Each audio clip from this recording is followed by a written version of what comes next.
Hello everyone, and welcome to another episode of the Daily Gwei Refuel, where we recap the latest news in the Ethereum ecosystem. I'm your host, Anthony Sassano, and it's the 31st of March, 2023.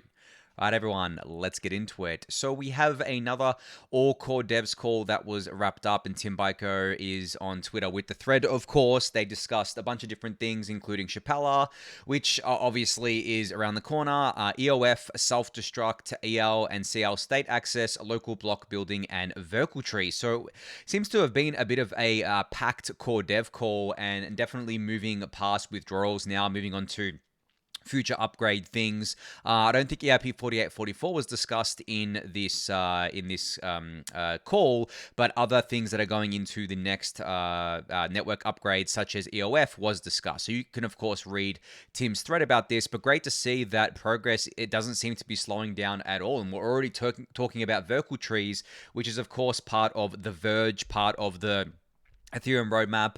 I don't expect those things to go live this year. I think next year is a pretty good candidate for that, but it's great to see them discussed, already being discussed on core dev calls here. And as I said, Tim Biko has the thread to get you up to speed on all of that, which I'll link in the YouTube description below. And you can also always check out the agenda here on GitHub, and the agenda comes out just before the meetings do, so you'll know what will be discussed there. And there's also the recording available on YouTube if you want to listen in.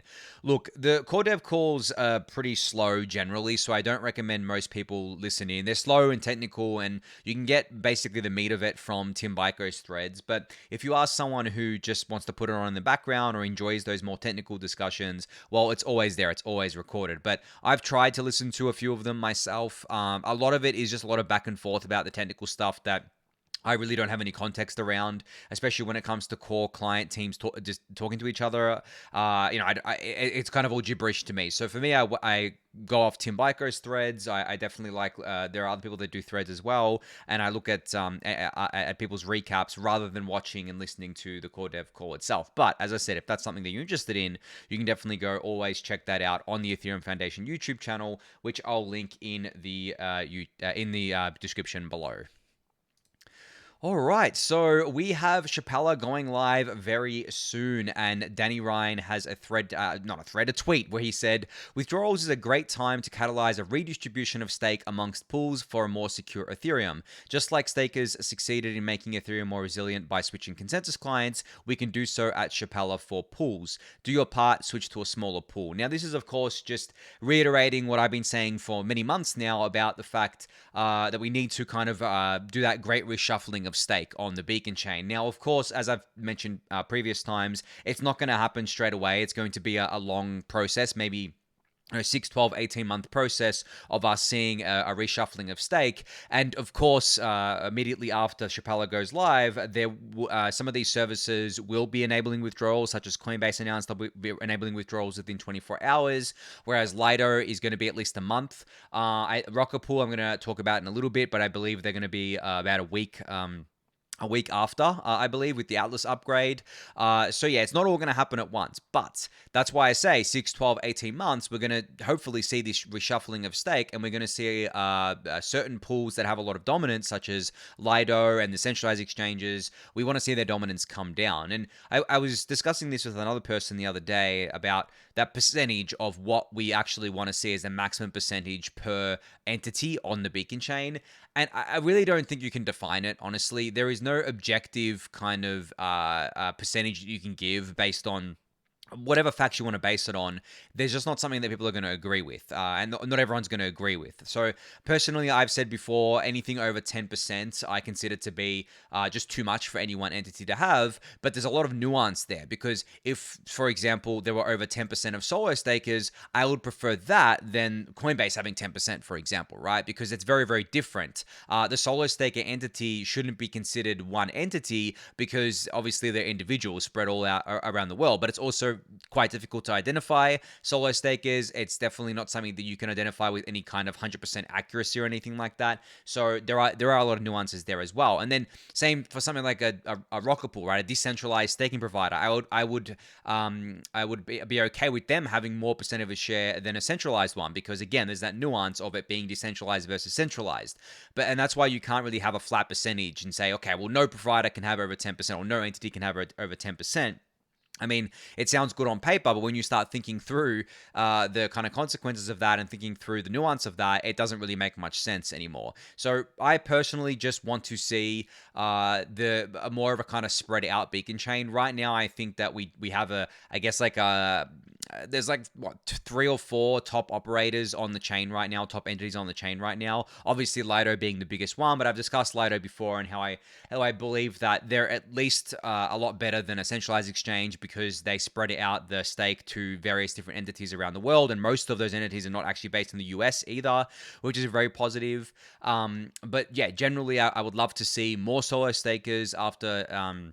Shapella goes live, more RocketPool stakers, and more decentralized staking providers like StakeWise V3 with their vaults. That's going to be decentralized. There's going to be a Swell launching as well. I would just love to see more decentralization in the stake than we have today. And as I've said before, the reason why this wasn't possible before Shapella is because the only way any ETH could ever, any dominance could go down for any of these providers is if they didn't get new inflows and some other service got new inflows and their percentage share of the network went down like that. They weren't able to lose share by losing staked ETH in the beacon chain, which they obviously will be able to do a post Shanghai or Shapella, I guess. I'm always going back between those two names, Shanghai or Shapella, but I guess it doesn't really matter. Everyone knows what I mean. But yeah, just a great reminder from Danny here that if you fall into this bucket, if you're someone who staked with a centralized provider and you haven't wanted to get out via LSDs because you just wanted to wait and not take any discount and then maybe go spin up some mini pools with RocketPool or become a solo staker,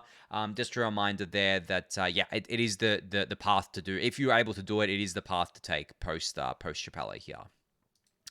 All right, so speaking of beacon chain withdrawals, Xiaowei Wang from the Ethereum R&D team put together a thread where she starts off by saying, Ethereum beacon chain withdrawal technical intro mini thread. So essentially this goes through the technicals of beacon chain withdrawals, how it all works under the hood, the differences between full and partial withdrawals, and how it works, I guess, like from a client's perspective, as you can see here in these images, and also the thread itself, and there is I guess like a TLDR, which Terrence, I bring up Terrence's thread yesterday. That's the TLDR of Xiaowei Wang's thread. But if you read Terrence's thread and thought, you know what, I want more details about this, well, you can read Xiaowei's thread here, which I'll of course link in the YouTube description below for a more technical deep dive into beacon chain withdrawals. All right. I also spoke about yesterday the kind of adventure I had staking with my low-powered Proteus device, and about how Ethereum on ARM is bringing their Ethereum staking and running Ethereum nodes to, I can't remember exactly what it was called, but it's another low-powered device. Well, today they put out another thread where they said, or another tweet where they said, look, a whole Ethereum universe running inside a home rack. One L1 node and plus 3 validators, Geth and Lighthouse. Arbitrum, one Gnosis Chain and Starknet L2 nodes, ETH Swarm, IPFS, and Status also running, and all in under $1,500 of gear, consuming less than 40 watts. And you can see here all the different terminal windows running.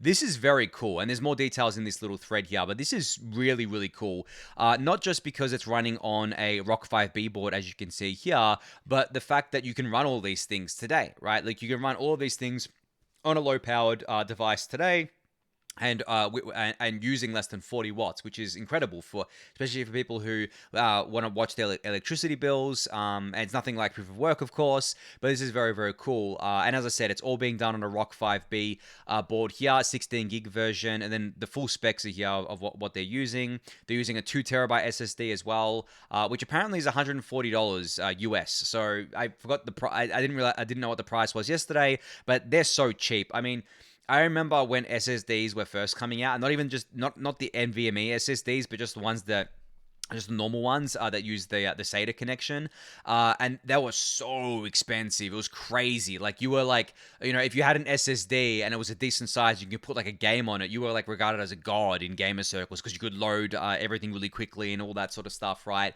But yeah, it's so cheap now. 2 terabytes for $140, and this is not some no-name knockoff brand. This is Crucial, which is a pretty good brand.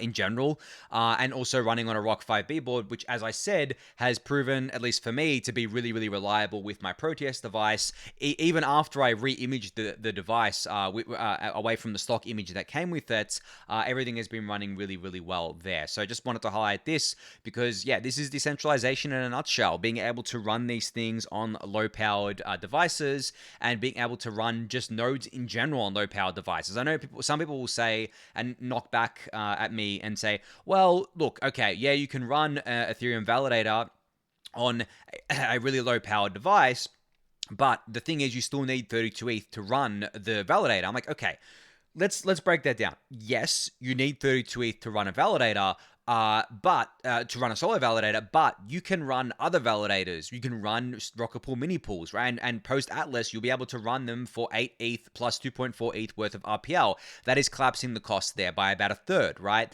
By about 2/3 to a third of the cost. Then you're going to have things like StakeWise Vaults, which will be able to run on these devices and pull ETH together and then run validators like that. There's going to be other solutions coming out around that as well. And then on top of that, you are also able to run these full nodes that don't require you to put up a stake of ETH or another token and contribute to the security of the network, and also use these full nodes as your RPC. That's what I think a lot of people don't realize, is that for each of these L2s for Ethereum Layer 1, you can use your full node that is running on a low powered device as your RPC to relay your transactions. So you don't have to rely on third-party services. You don't have to compete with other people in that RPC. And if that RPC goes down, well, you've got your own and you're able to connect into the network using your own, and it's just you using it. I mean, you could potentially open it up to other people if you wanted to, but you could just use it yourself. So there are so many benefits for keeping running Ethereum nodes on low-cost hardware for so many different people, even if it costs, to be a solo staker 32 ETH, which is a lot of money right now, and we obviously think it's going to go up in the future, so it'll probably be even more money in the future, but I think that if you just look at that, you lose a lot of the nuance around that, and you lose a lot of sight of what the actual benefits are. So yeah, I just wanted to highlight that for you guys. But yeah, you can check out Ethereum on Arm's tweet about this. I'll link it in the YouTube description below. Alright, so as I mentioned before, RocketPool's Atlas upgrade is going live on the 18th of April 2023 at midnight UTC, and they just released a thread about this, so Atlas is ready for launch. And they also released version 1.9, I believe, of the smart node stack, which I just upgraded my ODAO box to before, which comes with a bunch of different features. Obviously, you guys know some of the major features, like being able to spin up a mini pool with 8 ETH instead of 16 ETH. You can migrate your existing 16 ETH mini pools into there to 8 ETH mini pools. And you can also migrate your existing solo validators directly into mini pools without exiting using Atlas as well. And version 1.9 of the smart node stack also enables the Shapella hard fork for everyone running it in Docker mode, but the details about that are on the RocketPool Discord channel. But yeah, this thread about Atlas goes through basically all of the major features coming. It's just a TLDR of what's happening there. There's a lot of obviously ones that I've mentioned before, but very, very cool to see that this is finally live here. I think this is going to be such a huge boon to RocketPool as a decentralized staking ecosystem, especially post Shapella, especially because of that greater increased capital efficiency and people being able to mint these pools for basically half of what they've been able to mint them for currently. And also just lowering the barrier of entry for a lot of people and making RETH a more efficient token, especially because it's been trading at a premium for quite a while, and that's hampered growth there. And as I said before, when I was talking about Danny Ryan's tweet, we want to encourage as much decentralized stake pooling as possible to combat the centralized stake pooling. And I don't think, I think when the RETH premium kind of collapses and it's basically zero, essentially users can get a very similar experience, or pretty much the same experience as they can get buying other LSD tokens, right? Buying STETH or CBETH or BETH with Binance, by just buying it on the open market, and they get exposure to the to ETH staking, right? So it is very simple. It's the kind of same 1-2 click access to staking there.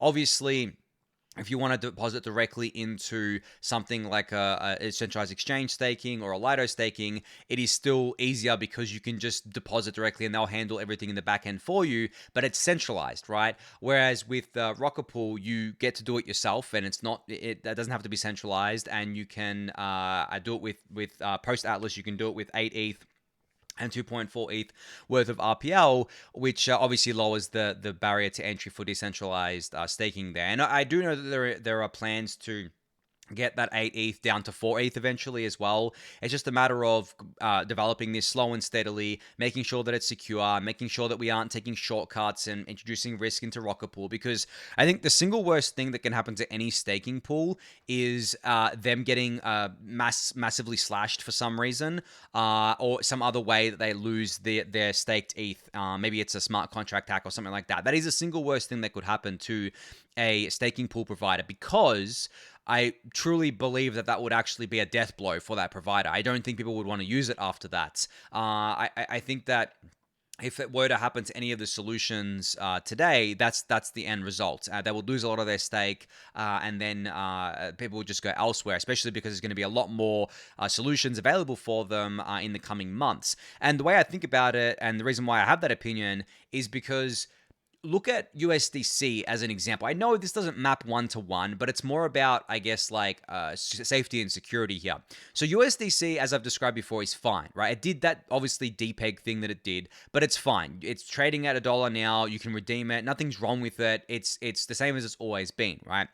But because of that depegging event, a lot of trust has been lost in USDC that needs to be rebuilt over time, and the USDC market cap has gone down considerably. I believe it's down almost $10 billion from its peak, or from what it was before the depeg, and a lot of that stablecoin flow would have gone to other things like USDT. Even though USDT has depegged before, that happened quite a while ago, and a lot of people aren't even aware of that or forgot about it.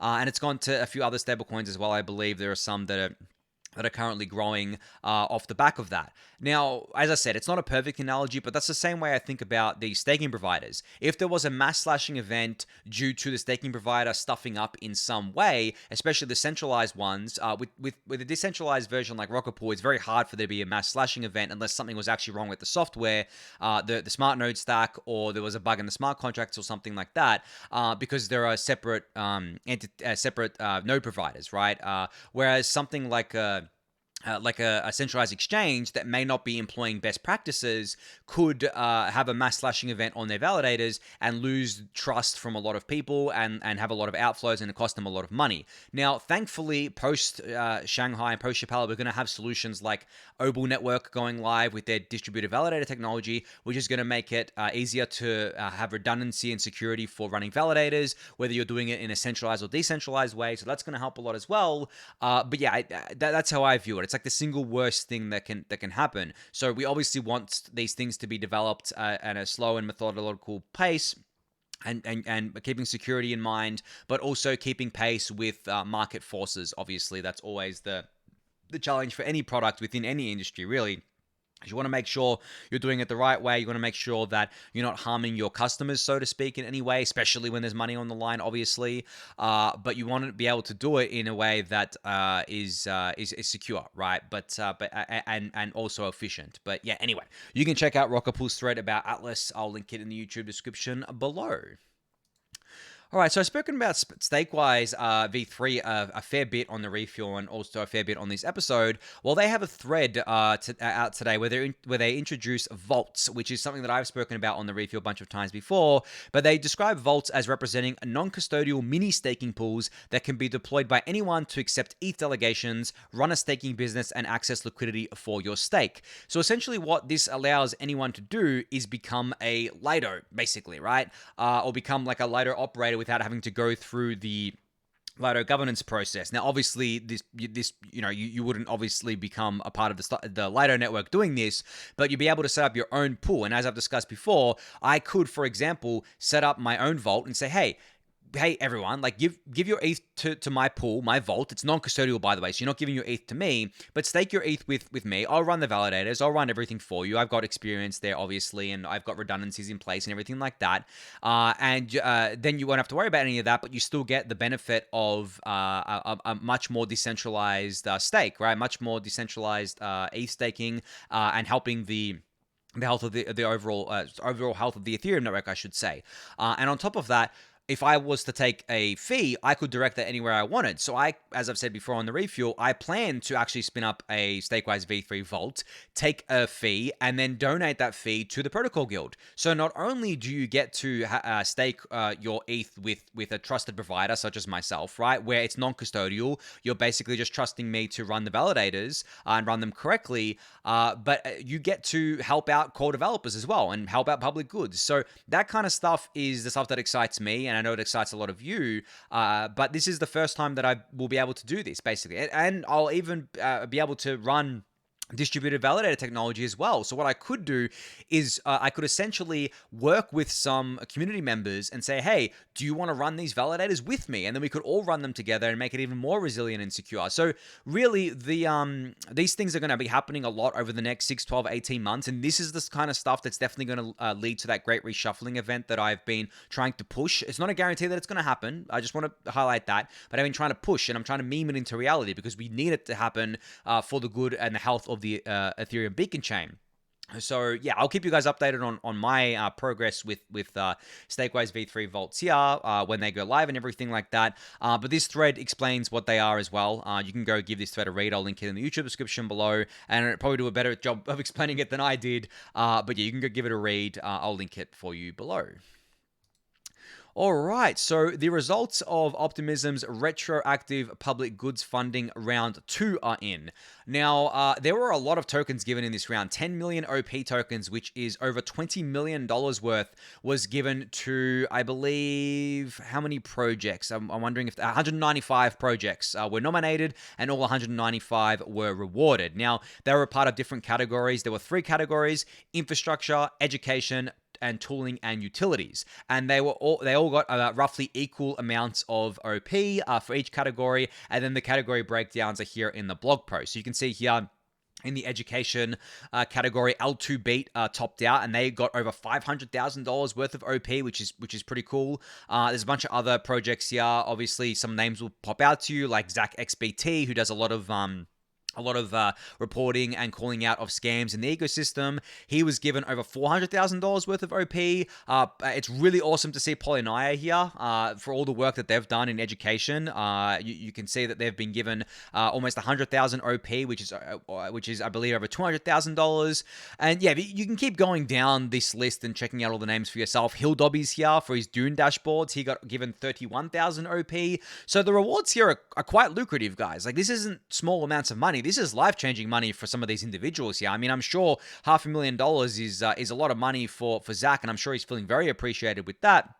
Same with Polynia, same with Hill Dobby. Like, this is the kind of stuff that I go on about when I say that sticking around in a bear market presents so many opportunities. Like, you could be on here as an educator, right? And maybe you are on here. Maybe someone that's on this list is watching the refuel. I know there are a few of you out there. I know Hill Dobby's a refuel watcher, and I believe Polynia is as well. But maybe you're in here. I don't even know who you are, and you were rewarded here. Well, this is what I'm always preaching. This is what I'm always saying. You stick around. Not only do you get opportunities via investing, but you also get opportunities like this, which, as I said, is potentially life-changing money for certain people here, which is really, really cool. But that's the education category. There was the infrastructure category with the Protocol Guild topping they got over $1 million worth of OP. They got a huge share here.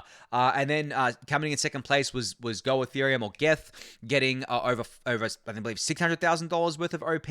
And you can see here, basically, like, all the core dev teams are here.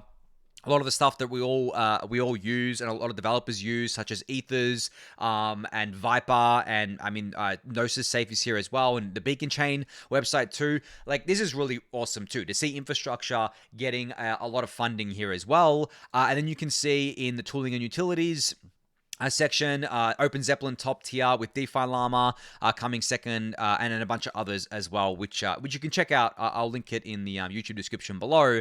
But this feels like a really like supercharged Gitcoin grants round to me, because these kind of numbers and in terms of dollar numbers per project could only be dreamed of in a Gitcoin grants round. And the reason is because the dollars that are going to these people aren't actually dollars, right? It's OP tokens. Now, these OP tokens are given a value by the open market, whereas in Gitcoin grants rounds, you could donate any token you wanted, but most people would donate like ETH or dollars, and it would come directly from the people themselves. Whereas the OP tokens are coming from the pre-minted OP that was generated at genesis of the OP token. So it was basically money printed out of thin air, really. But when you think about it, the only reason why it has value is because there's demand in the market for OP.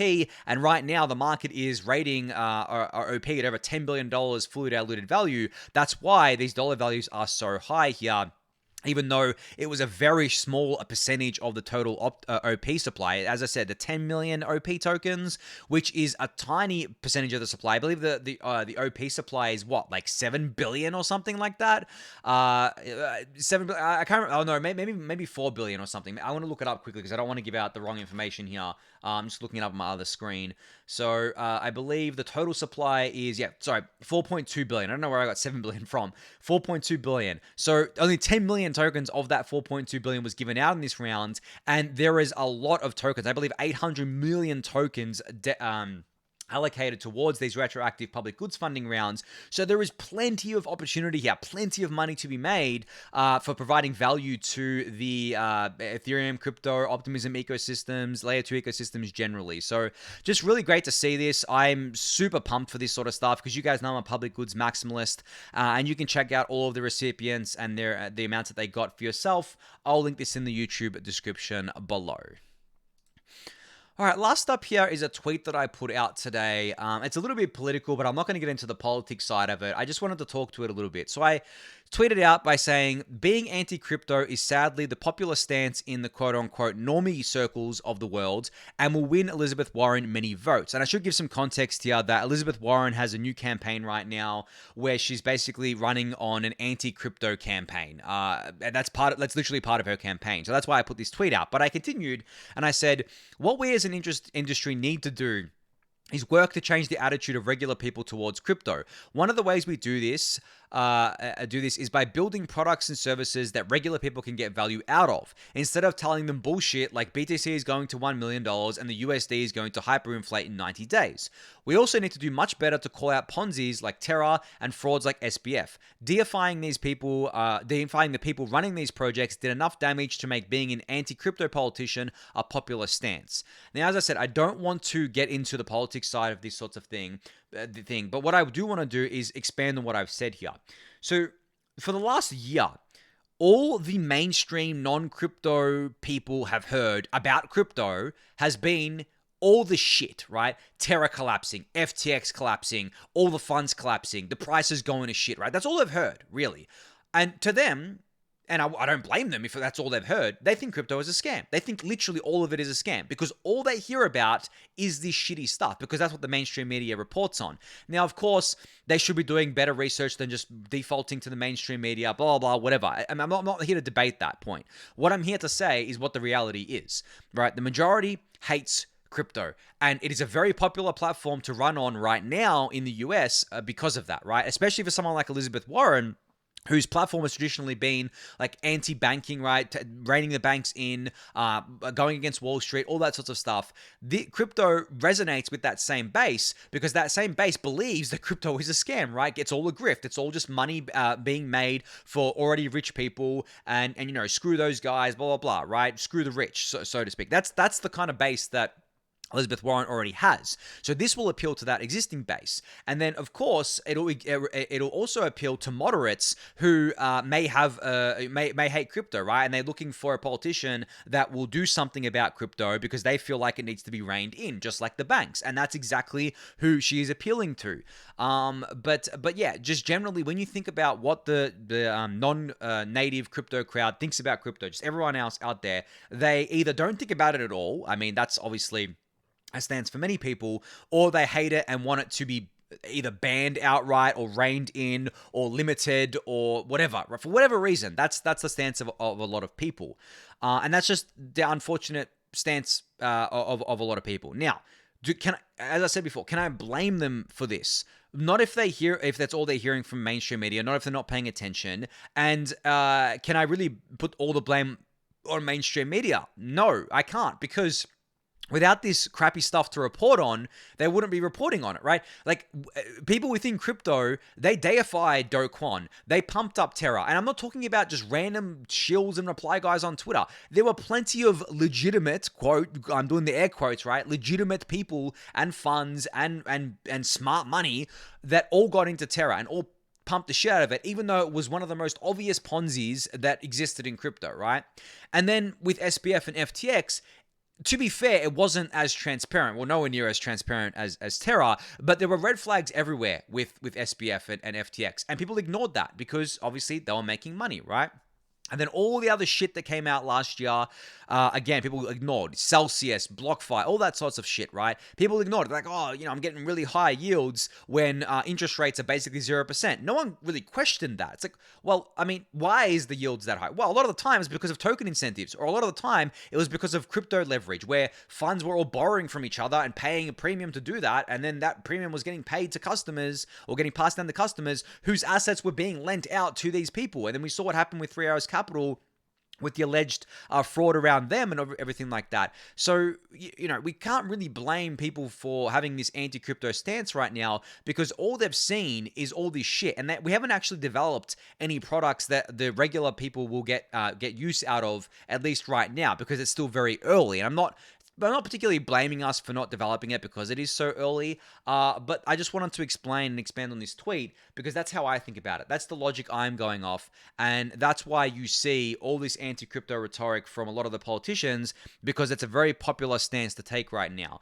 Now, I'm hoping that these kind of stances aren't rewarded at the poll, not the polls, at the election booths, right? I'm hoping that that these kind of things aren't emboldened. But the problem is that someone like Elizabeth Warren, from my understanding, she's in a pretty safe seat and she stands a pretty good chance of getting reelected. Now, she could get reelected for nothing to do with crypto at all, right? She could just get reelected for other policies. But she'll take that and she'll be like, well, okay, people resonated with that. I'm going to keep attacking crypto, keep clamping down on crypto. And we need both politicians that fight the other side for us, which there are some. I've mentioned some before on the refuel, like Tom Emma and things like that. And I'm just talking about their crypto stances. I don't know their policies and anything else. I'm not an American, so I don't even really bother looking into that because I can't vote anyway, right? I can't vote in US elections anyway. But that's kind of like how I view these things. And as I've said before, I think the US political sphere towards crypto is not friendly right now. It's not great. The regulatory actions are also not great. Regulatory side of things is just pretty bad, especially compared to other places around the world, which are much more progressive. But yeah, anyway, I just wanted to expand on that. You can go read the replies to my tweet if you want. I read a few of them and lost a bit of faith in humanity because people started getting into fights about politics, like US politics, and I try my best to avoid that. But I knew that was going to happen when I put this tweet out, so I actually just muted this tweet when I put it out. I'm like, nope, I'm not reading that. I just want people to realize that this position of hating crypto is actually a popular one to run on. It is not unpopular in mainstream circles. It's only unpopular within crypto. And to be honest, I don't think Elizabeth Warren gives a shit about any of us at the end of the day, right? She doesn't like us. She wants to use it as a way to get herself more power. And that's just the way it is. But anyway, I'm not going to talk about the politics anymore. I'm going to end that on that note for today. So thank you everyone for listening and watching. Be sure to subscribe to the channel if you haven't yet. Give the video a thumbs up. Subscribe to the newsletter. Join the Discord channel. And I'll catch you all next week. Thanks everyone.